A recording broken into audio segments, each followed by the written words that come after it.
10 horas 27 minutos, está na altura da revista de imprensa, hoje com Gustavo Sampaio, jornalista e autor de Os Facilitadores, como a política e os negócios se entrecruzam nas sociedades de advogados. Gustavo Sampaio, bom dia, bem-vindo à SIC Notícias. Já lá vamos ao seu livro para já olhar a imprensa diária, toda ela dominada pelo discurso do Presidente da República. O que é que achou? Como é que analisa as palavras de Cavaco Silva? Achei que o discurso tem pontos importantes e que merecem discussão e em que o Presidente tem realmente razão em apontá-los.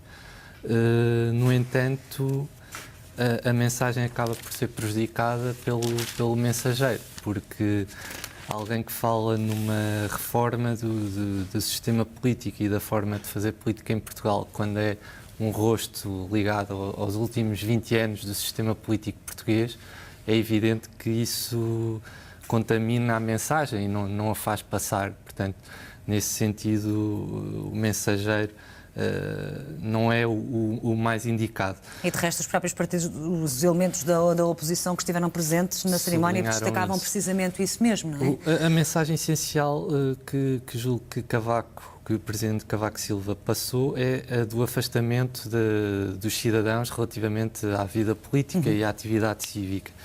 E acaba por ser simbólico a forma como decorreu as comemorações do 5 de outubro. Eu vi uma peça da SIC ontem e mostrou a altura em que içaram a bandeira da janela do município e reparei que havia um perímetro de segurança a quase 50 metros da Câmara ou mais, com mais polícias do que cidadãos propriamente a assistir à cerimónia. E acha que isso também é uma forma, um simbolismo de que há claramente um afastamento entre a classe política do que cidadãos a assistir às comemorações do 5 de outubro. E mais grave, após essa pequena cerimónia, entraram dentro do edifício, do município, fecharam as janelas e partiram para os discursos numa sessão fechada ao público, só com convidados. Convidados todos eles deste mesmo sistema político que o Presidente Cavaco Silva diz que está descredibilizado e que é preciso reformar. Entre eles, por exemplo, na assistência, José Penedos, que ainda há bem pouco tempo foi condenado no processo de face oculta, e acho que tudo isto é inteiramente simbólico de que esse afastamento existe e começa pelos próprios políticos em atividade. E é esse afastamento, Gustavo, e isso leva-nos ao segundo tema, ao segundo artigo que escolheu hoje, até porque foi apresentado ontem um novo partido. Parece-lhe que é esse afastamento que levou a que fenómenos como Marinho e Pinto viessem, de facto, a encontrar aqui um espaço para ser alternativa à classe política. Ele agora que acaba por formar um partido político também? Sim, formalizou o novo partido no mesmo dia, em Coimbra, o PDR, Partido Democrático Republicano. Marinho e Pinto, de facto, ocupa esse espaço e com grande eficácia, apesar destes últimos erros que lhe custaram alguma popularidade, nomeadamente ter sido do Parlamento Europeu pouco tempo depois de ter sido eleito e também a questão de ter abandonado o MPT depois de se ter candidatado pelo MPT e uma série de contradições entre o que diz e depois faz. Agora, também não entro na vaga de anti-Marinho e Pinto, que também noto no establishment e no sistema político e muitas vezes na comunicação social, no sentido de talvez exigirem mais a Marinho e Pinto do que se calhar exigem aos políticos que fazem parte desse sistema. Provavelmente porque ele também se apresenta, como também se apresenta alguém que venha dar aqui alguma credibilidade e honestidade, eram as palavras usadas moralista, que ele tem, não é? E ele comete de facto erros e entra em contradições e depois isso, claro que é aproveitado. Mas Marinho e Pinto também aponta situações importantes e temas importantes. Por vezes também o faz de uma forma não muito aconselhável. Eu vou só dar um exemplo. Ele ontem no discurso, entre coisas com que eu concordo e que são temas importantes, como qualquer cidadão deve poder candidatar-se autonomamente a qualquer cargo público, portanto é uma medida positiva de abertura do sistema político a candidaturas independentes e de cidadão comum. ao mesmo tempo, no mesmo discurso, entre muitas outras coisas, porque ele fala de muita coisa e depois é um pouco errante e daí também cair muito em contradições, mas criticou os valores das subvenções que os partidos recebem por voto, por considerar que não é o Estado que tem que garantir a sobrevivência dos partidos para que não se tornem parasitas do Estado. Quer dizer, eu não percebo então qual é a alternativa a isto, porque se não for o Estado a financiar os partidos políticos, e a democracia tem um custo, os partidos políticos então terão que ir buscar financiamento a empresas e ao setor privado para funcionarem. E parece-me que isso é bastante pior. E de resto é um bocadinho do que fala também, seguramente fala no seu livro, já lá vamos.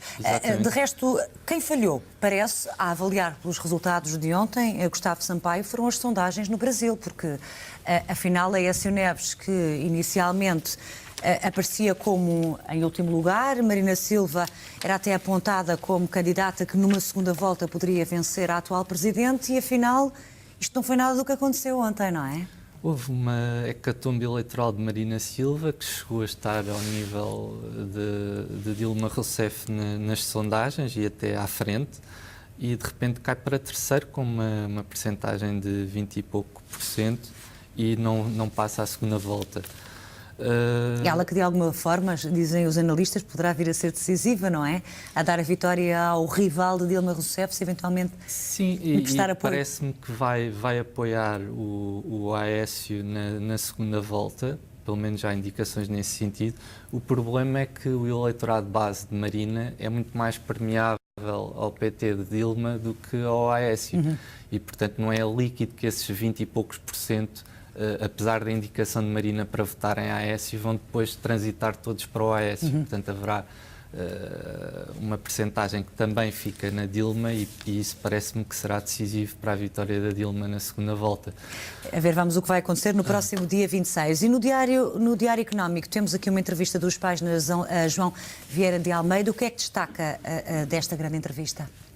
Destaco isto já na ligação com o livro Os Facilitadores, destaco a sobreposição do discurso entre as sociedades de advogados e estes managing partners, neste caso João Vieira de Almeida, managing partner da Vieira de Almeida e Associados, uma das principais sociedades de advogados a operar em Portugal e que eu também analiso no livro.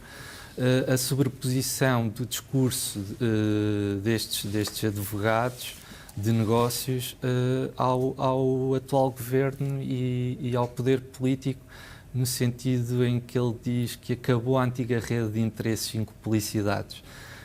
Um discurso muito na senda do atual governo, no sentido que alterou por completo a economia portuguesa, fez uma revolução no sistema económico português, e isto traduz-se em quê? Em privatizações de empresas como a EDP, a REN, a ANA, e, portanto, se acabou uma antiga rede de interesses e cumplicidades, foi criada talvez outra através de outros consórcios e, mais grave, neste caso, nem sequer são nacionais. Portanto, os campeões nacionais acabaram. Pois. Esse discurso dos anos 90 de que tínhamos que defender os campeões nacionais e as golden shares do Estado nessas grandes empresas acabou e está tudo em mãos estrangeiras. E ainda dentro do mesmo tema temos José Miguel Júdice, que no jornal I escreve precisamente sobre os facilitadores nos escritórios de advogados. O Gustavo Sampaio, de resto, é autor deste livro, Os Facilitadores, depois dos privilegiados. Como é que interpreta este artigo de José Miguel Júdice hoje no jornal I? Este artigo de José Miguel Júdice, artigo de opinião, é uma resposta a um artigo de Miguel Sousa Tavares no sábado, no Expresso, sobre o livro Os Facilitadores. Quando Miguel Sousa Tavares escrevia que há de facto exceções, não é? Há de facto exceções nas grandes sociedades de advogados. Isso é um pequeno pormenor do artigo, quer dizer... Mas é aquele que José Miguel Júdice se refere hoje. Pegou num pequeno detalhe de um texto de uma página com vários parágrafos de texto sobre o livro e situações importantes que são analisadas no livro. E pegou no detalhe de que dos tribunais arbitrais, que é uma frase de Miguel Sousa Tavares sobre as arbitragens, em que diz que o Estado perde 10 em 10, e faz um artigo supostamente a responder a esse artigo de Sousa Tavares e ao livro Os Facilitadores, só centrado na questão dos tribunais arbitrais, que é uma questão lateral. E diz que há exceções, isto nem sequer... eu nem me lembro se no artigo Sousa Tavares diz que há exceções nas grandes sociedades. Portanto, ele aproveitando... refere isso para dizer que ele é exceção. Sim, e aproveitando o Gustavo Sampaio estar aqui, da sua própria firma. O autor de Os Facilitadores, eu pergunto-lhe, quer dizer, é muito difícil no espaço de 1 minuto e meio de o dizer, mas como é que a política e os negócios se entrecruzam nas sociedades de advogados, Gustavo? Entrecruzam-se essencialmente através de agentes híbridos que não são bem advogados e não fazem bem advocacia, nem sequer às vezes advocacia de negócios. É uma atividade híbrida que passa por cargos simultâneos nas sociedades de advogados, não só como advogados, mas consultores, nas direções nacionais dos partidos políticos, no próprio governo, ex-advogados ou advogados com funções suspensas, no Parlamento, através de deputados que acumulam nas sociedades de advogados e no Parlamento. Também há ligações a entidades reguladoras, também há ligações às grandes empresas através de cargos de administração, por vezes tudo isto em simultâneo, e ainda há um quarto plano que é, por vezes, ainda são comentadores políticos e estão na televisão a comentar a atividade política e a cena política portuguesa, ao mesmo tempo que têm interesses nos assuntos que comentam, por vezes interesses diretos e claros conflitos de interesses nessa atividade de comentário político, entre aspas, porque não é bem comentário político também, tal como não é bem advocacia o que fazem. E é nesse entrecruzar de todos esses planos e essas atividades cruzadas que surgem dúvidas quanto à persecução da defesa do interesse público. E é isso mesmo que as pessoas seguramente poderão ler nesta investigação que fez o Gustavo Sampaio nos Facilitadores. Obrigada por ter estado connosco. Obrigado. Aqui na SIC Notícias. Até à próxima. Um bom trabalho.